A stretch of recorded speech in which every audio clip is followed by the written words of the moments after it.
Donc là déjà, on va démarrer ensemble sur l'objet de ce live. Donc c'est la culpabilité. Alors ça, je sais que c'est une grande difficulté pour vous parce que vous avez énormément de difficultés. En fait, on a énormément de culpabilité quand on perd son bébé. Mais avant de démarrer, je vais vous raconter mon histoire et je vais vous raconter moi comment j'ai vécu la culpabilité. Donc ensuite, je vous expliquerai les différentes clés pour diminuer l'intensité de la culpabilité et comment j'ai fait et comment ce que je propose aussi à mes clientes. Donc tout d'abord mon histoire. Donc en fait moi quand j'ai perdu mon fils suite à une interruption médicale de grossesse, eh bien, en fait, j'ai ressenti une grande culpabilité parce que on choisit d'interrompre la grossesse. Alors, chacune, vous avez votre histoire, chacune, vous avez votre culpabilité. Je dis pas qu'il y a des culpabilités qui sont plus que d'autres. C'est juste pour vous donner une image de ce que vous ressentez et que je vous comprends également. Parce qu'en fait, qu'est-ce qui se passe en vous? C'est que la culpabilité, c'est un sentiment de faute que l'on ressent. En fait, il y a un décalage entre ce qu'on aurait voulu faire avec notre bébé et ce qui s'est passé. Donc moi, ce que j'aurais voulu faire, c'était protéger mon bébé, hein, parce qu'il était dans mon ventre et je voulais je voulais qu'il grandisse, je voulais l'avoir avec moi.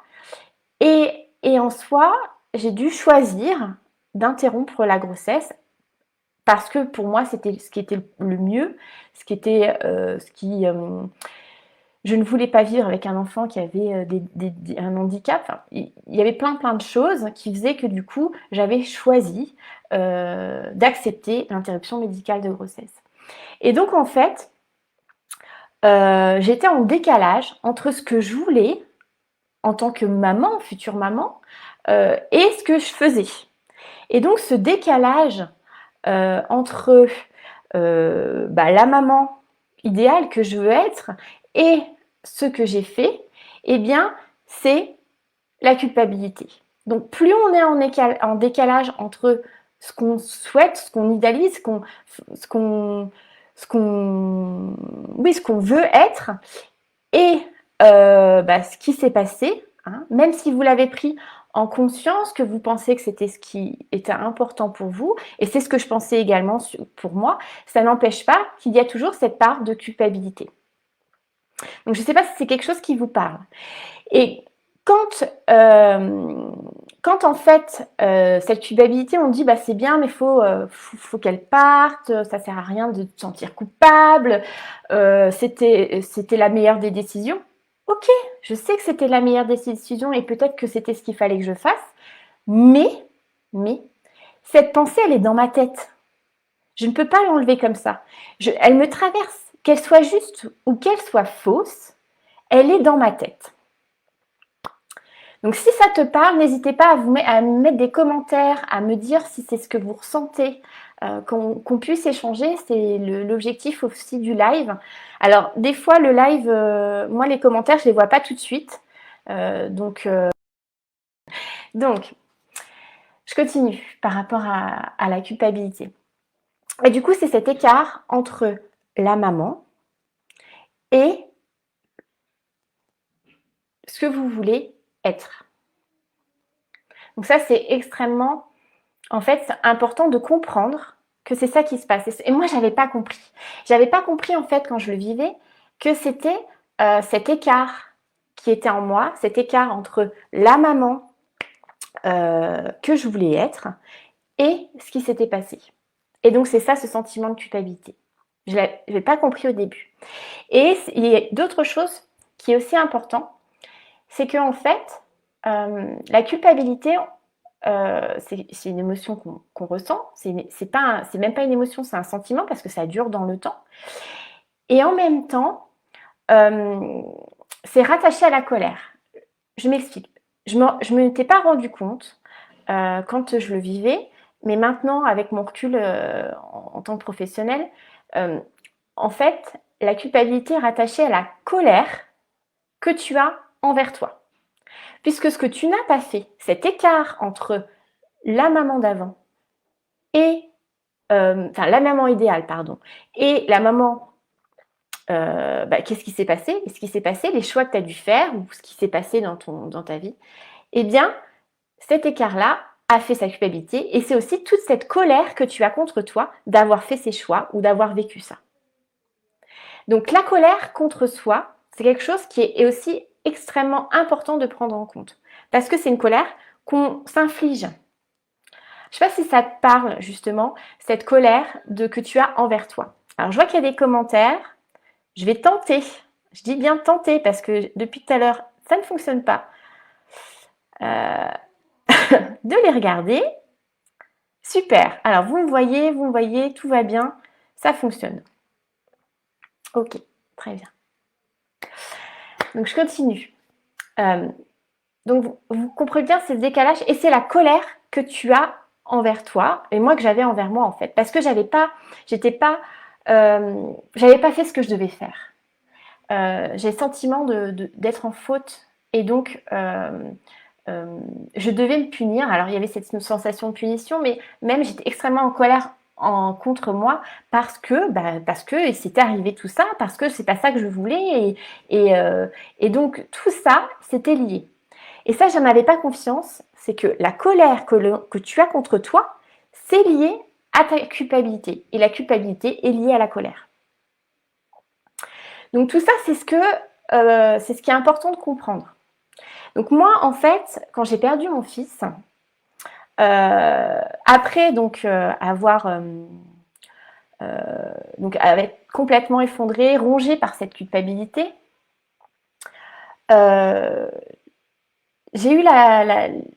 j'ai compris qu'il était important de me connecter à mes croyances aidantes.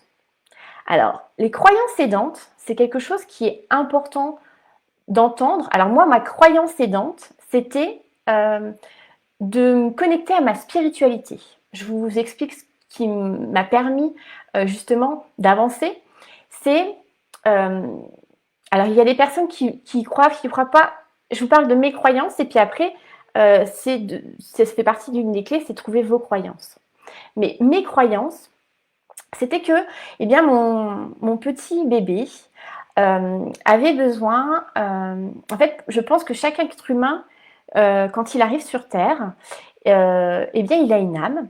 Et cette âme-là, elle avait besoin de passer en moi pour pouvoir s'élever, pour pouvoir avancer. Donc, en fait, moi, mes croyances étaient rattachées à ma spiritualité. Donc, je n'ai pas... voilà, c'est quelque chose qui résonnait en moi. C'est que cette petite âme avait besoin de moi pour passer à une autre étape. Mais ça, j'en avais pas conscience quand je le vivais. J'avais pas conscience que je pouvais me connecter à des croyances qui allaient m'aider. Parce que je ne les voyais pas. J'étais dans ma douleur, dans ma culpabilité, dans ma colère. Et ça, je ne le voyais pas. Et en fait, et c'est ce que je montre aussi à mes clientes, c'est qu'il y a des croyances autour de vous, il y a des choses qui peuvent vous aider. Souvent, on entend parler de croyances limitantes, mais moi, je vais vous parler de croyances aidantes. Ces croyances qui vous amènent à sortir, à avancer et à vous élever.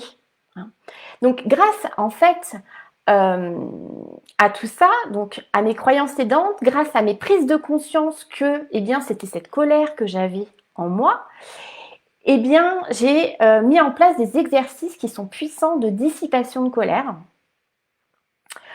pour justement, eh bien, ne plus me sentir coupable. Parce qu'en fait, ça va plus loin. Quand j'ai perdu mon fils et que j'ai activé toutes ces croyances, que j'ai activé ma capacité de dissipation de ma colère, eh bien, c'est comme si tout ça avait un sens en fait. Tout ce que j'avais vécu, la perte de mon fils, eh bien, tout ça a un sens. Et encore aujourd'hui, pour moi, tout ça a un sens parce que il m'a permis de grandir, il m'a permis de me connecter à qui je suis. Il m'a permis de mettre de la joie dans mon cœur. Et ça, je ne pouvais pas le dire quand je le vivais, quand j'étais dans le deuil et quand j'étais vraiment mal. Mais sachez que derrière tout ça, Après, il y a une construction, il y a un chemin, et au bout de ce chemin, il y a énormément de lumière. Vraiment.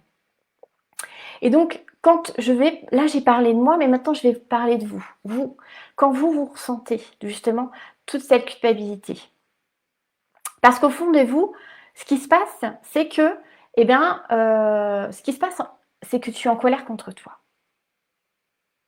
Et si aujourd'hui, tu n'arrives pas à te libérer de ta culpabilité, c'est parce que tu n'arrives pas à exprimer ta colère contre toi. Pourquoi? Pourquoi tu n'y arrives pas? Parce qu'en fait, tu ne connais pas ta capacité de dissipation de la colère qui est en toi. Tu ne sais pas sur quoi t'appuyer. Et donc si aujourd'hui tu n'arrives pas à te libérer en fait de ta culpabilité, c'est parce que au fond de toi, tu n'actives pas aussi tes croyances aidantes. Et pourquoi tu ne les actives pas? Parce que peut-être tu ne les connais pas. Tu ne connais pas tes croyances aidantes et tu ne sais pas sur quoi t'appuyer. Tu sais, souvent quand mes clientes en fait du programme Revivre découvrent leur capacité à dissiper leur colère et également leurs croyances aidantes, et bien en fait elle me parle d'une vraie révélation. Une révélation pour elle parce que elle ne pensait pas que la culpabilité était liée à la colère qu'elles avaient contre elle. Et donc quand elle dissipe cette colère, eh bien il y a tout qui s'ouvre et il y a tout qui se libère. Et j'adore les voir en fait justement s'ouvrir. C'est vraiment le côté éclore et se dire ok, je me libère. Alors ça c'est important de se rendre compte que derrière cette libération, elles se sentent aussi, elles me parlent de légèreté, elles n'ont plus ce poids qui sont sur elles, cette culpabilité qui les ronge, elles se sentent vraiment libérées. Et en plus, elles ont en elles comprennent leur capacité de dissipation, donc elles peuvent le réutiliser pour toutes les colères qu'on peut avoir, parce que la culpabilité, on l'a tout le temps, on l'a souvent sur plein de situations. Et également, elles peuvent activer leurs croyances aidantes, qui permettent de donner justement un sens à ce qu'elles vivent. Donc ça, c'est des choses sur lesquelles elles vont s'appuyer. Souvent, l'erreur en fait qu'on commet, c'est de se dire je vais vivre avec cette culpabilité, de toute façon, je ne peux pas m'en détacher, c'est comme ça, et puis voilà. Non, vous avez la possibilité de vous détacher. Souvent, je pose la question à l'inverse. Si par exemple, ton bébé serait en vie et toi non, qu'est-ce que voudrait ton bébé pour toi? Qu'est-ce qu'il souhaiterait pour toi? Est-ce qu'il voudrait que tu restes dans la culpabilité? Est-ce qu'il voudrait que tu gardes ça qui te ronge? Non. Il aimerait que tu te sois bien, que tu sois heureuse. Eh bien, c'est la même chose. En fait, ce que je veux te montrer, c'est que cette culpabilité, c'est quelque chose qu'on peut travailler. Et je vais te donner maintenant les 3 clés, justement, pour diminuer ta culpabilité. Est-ce que tout va bien? Tout le monde est OK? Si vous avez des questions, n'hésite pas à me les mettre en commentaire. Donc, première clé, vous pouvez aller hurler dans les bois si vous voulez. Non, je déconne, mais par contre, ça serait vraiment une possibilité, vraiment. Donc, la première clé, c'est de comprendre le mécanisme qui s'est mis en place en vous, parce que plus on comprend, plus ça permet de le dompter et de l'apprivoiser. Donc, je vais m'expliquer. Ce que vous ne comprenez pas, vous ne pouvez pas l'apprivoiser, c'est pas conscient. Donc il est important que tout ce qui est enfui en nous, que tu le sortes, que tu le poses, que tu sortes tout ce qui, toute l'émotion, toute la colère que tu as contre toi. Alors pour comment la sortir? Alors pas la sortir, je vais me la prendre en pleine tête, c'est pas ça le but. C'est que vraiment que les choses soient posées pour que tu prennes conscience et que ça vienne vraiment en conscience justement ce qui te bloque et toute cette colère que tu as contre toi. Donc, si on ne le fait pas ça, qu'est-ce qui se passe? C'est comme un réveil. La culpabilité et la colère contre toi, eh bien, elle va sonner jusqu'à ce temps que tu l'aies entendue. Eh bien, c'est la même chose là. C'est important que tu l'entendes. Et c'est ce qu'on va faire. Donc, c'est la première clé. Donc, ce que je te propose, c'est de noter, de faire une liste, d'écrire à quel moment tu te sens coupable ou que tu es en colère contre toi. Quelles sont les actions que tu as faites qui activent ta culpabilité et la colère contre toi? On a souvent cette petite voix qui est pas très sympa, qui nous dit tout ce qu'on aurait dû faire, tout ce qui n'a pas été fait, machin. Voilà. Je suis sûre que tu vois bien de quoi je parle. Eh bien, c'est de ça que tu vas avoir besoin. Donc, par exemple, tu vas lister, tu vas commencer par « je me sens coupable de ». Donc, moi, par exemple, je vais donner des exemples. Je me sens coupable de, par exemple, quand je vous racontais mon histoire, de ne pas avoir su protéger mon fils. Je me sens coupable, donc je vous en donnais d'autres, de vivre et lui non. Je me sens coupable de ne pas être la maman d'avant par rapport aux autres enfants. Je me sens coupable. Voilà. Vous faites la liste. Et quand vous avez fait cette liste-là, vous allez après remplacer par je me sens coupable par je suis en colère contre moi parce que. Et vous allez voir que c'est la même chose. C'est la même chose. Et c'est important déjà de noter tout ce que vous ressentez. Vous listez. Ça, c'est un premier pas. Ensuite, la deuxième clé, vous allez activer votre capacité à dissiper votre colère. Donc ça, cette capacité à activer votre colère, il y a des exercices, je propose moi dans mes accompagnements, des exercices puissants de dissipation de la colère. Alors je vais vous en proposer un, que je vais vous expliquer un petit peu comment ça se passe, pour que vous compreniez un petit peu comment ça se fait, quels sont les exercices aussi qui permettent de justement dissiper cette colère. Donc avant de commencer quoi que ce soit, quand vous êtes... Donc là, je vais proposer une visualisation. Donc avant de commencer, il est important d'être bienveillant envers vous. Juste d'accueillir la personne que vous êtes aujourd'hui, là, en ce moment, avec moi. D'accord? Avec toute bienveillance. Hein, juste accepter de vivre ce moment. D'accord? Et juste avant de démarrer, je vais vous demander de vous connecter à votre météo intérieure, allez voir à l'intérieur de vous, et de me noter un petit peu, de donner une note entre 0 et 10. Donc cette note-là, c'est la note de comment vous vous sentez aujourd'hui. Donc 0, vraiment, je me sens vraiment, mais extrêmement mal, ça va pas du tout. Hein. Et 10, où je me sens plutôt bien. Donc, vous avez vous donné une note pour vous ayez conscience un petit peu de l'évolution, parce qu'on ne s'en rend pas compte. Donc, donnez une note. Et puis maintenant, je vais vous proposer une visualisation. Donc, on va la faire ensemble. Vous allez m'écouter, vous allez suivre ma voix. D'accord? Donc, je vous propose, donc vous allez prendre 3 grandes respirations. Donc, je vais faire avec vous. Donc, vous allez inspirer. Expirez tranquillement. Puis de nouveau, inspirez.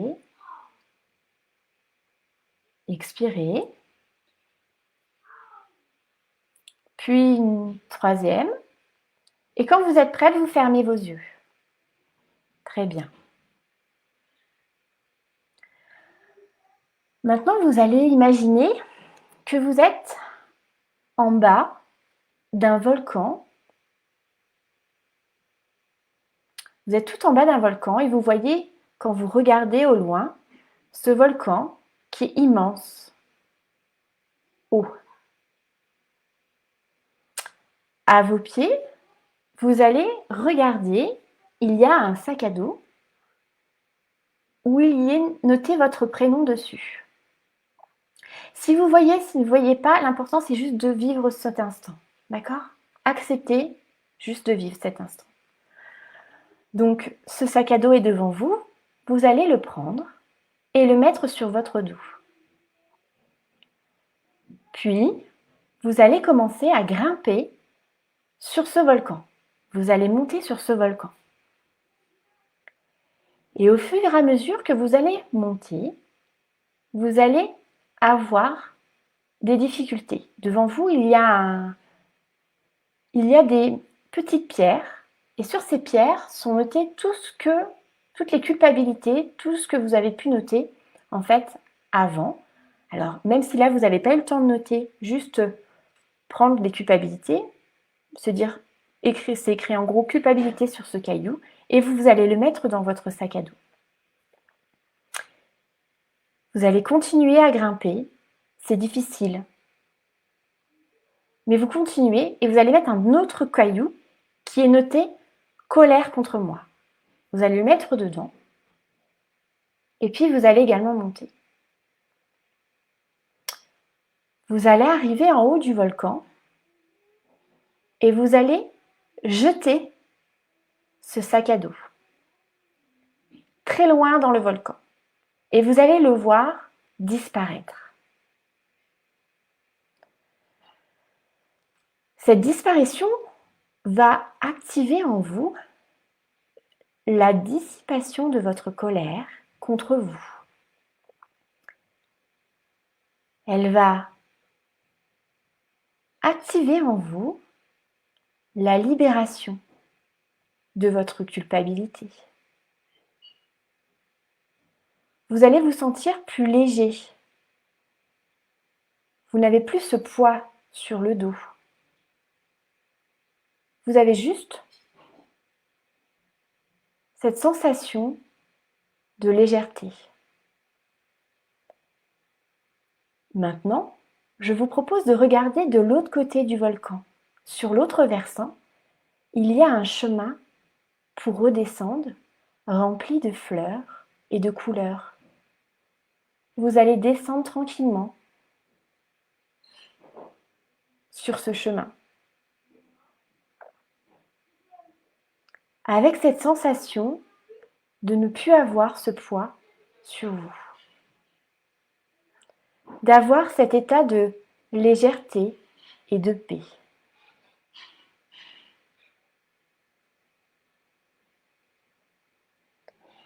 Remerciez-vous de prendre soin de vous et de vous avoir octroyé ce moment tranquille, ce moment de paix que vous allez garder en vous. Et quand vous le souhaitez, vous pourrez rouvrir les yeux.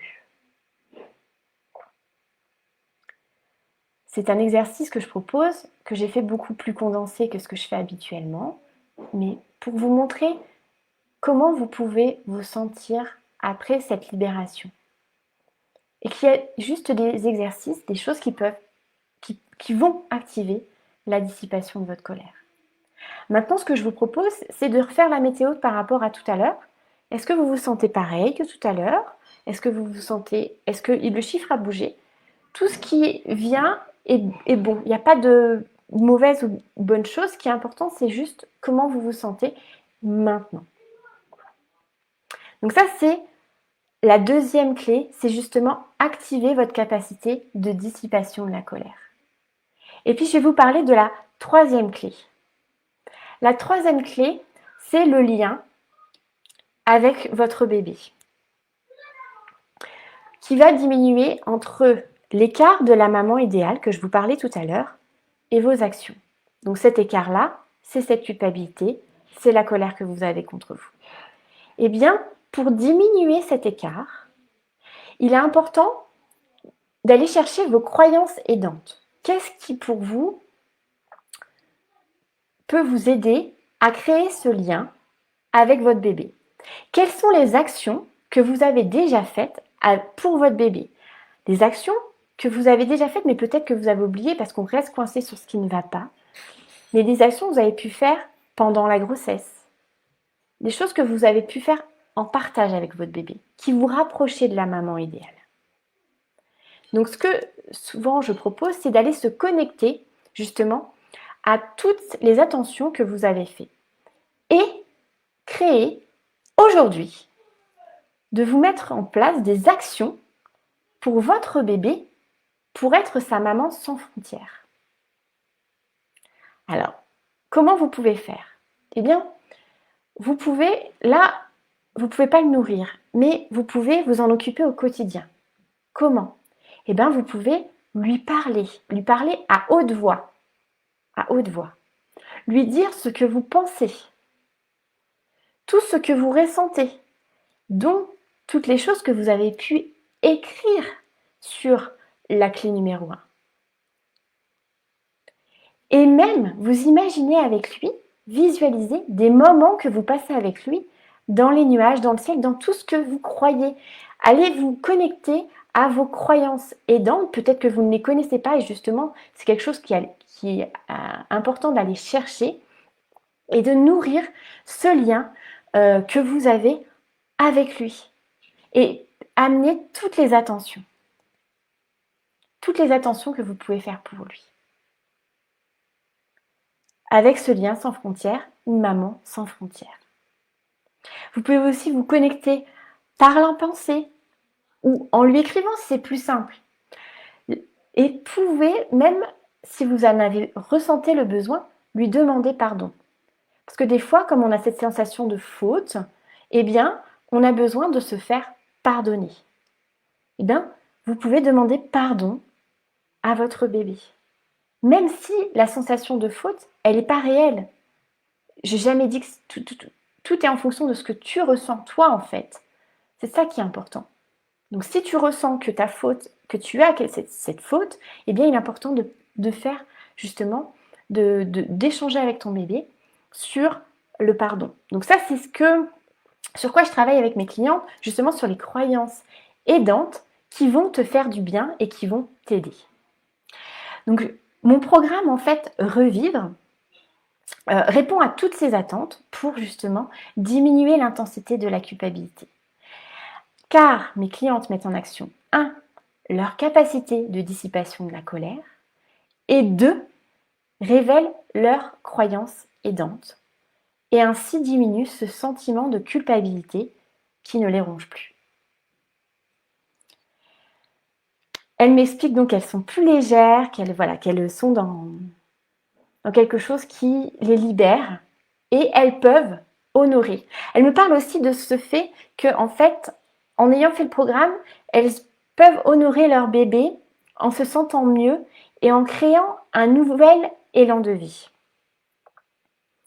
Et elles sont heureuses parce que maintenant, elles sont connectées à la maman apaisée, qui a une joie de vivre et c'est ce qu'aurait voulu leur bébé. Donc si toi aujourd'hui tu te sens prête à dissiper ta culpabilité, à enfin te projeter sur un avenir plus lumineux, contacte-moi pour rejoindre le programme Revivre, qui permet donc de dompter ta culpabilité, d'activer ta capacité à dissiper la colère et également à t'appuyer sur tes croyances aidantes. Et tout ça pour créer un lien indestructible avec ton bébé, un lien d'amour. Alors comment tu fais? Eh bien tu me contactes en MP et puis tu réponds à la question qu'est-ce qui active pour toi ta culpabilité? Qu'est-ce qui fait que tu es en colère, hein? Tu réponds à la question numéro 1, à la clé numéro 1. Donc contactez-moi et en tout cas je vous envoie énormément de douceur. Prenez soin de vous, soyez bienveillants envers vous et je vous envoie de tendres pensées également à vos petits anges et je vous dis à très bientôt.